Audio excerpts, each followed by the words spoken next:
17.09.2022 Жаңаөзен қаласында жедел жәрдемде мынаншама қызметкер, фельдшері бар, водителі бар, барлығы бір күнде жұмыстан шығуда.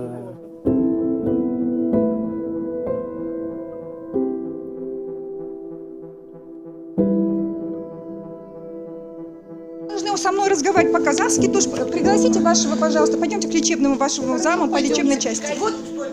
Не кричите. Да, конечно. Сейчас. Русских обслужат. А почему казах не обслуживает в Казахстане на казахском языке? Вас же обслуживают. Почему я казашка не могу себя на родине? Я хочу на казахском языке получить услуги и информацию в Казахстане. Все, я с вами не разговариваю. Я вызову переводчика. Не надо переводчика. Я хочу, чтобы они обслужили меня на казахском языке, как положено. Не кричите. Русских обслуживают. А почему казахов не обслуживают? Так, мне же...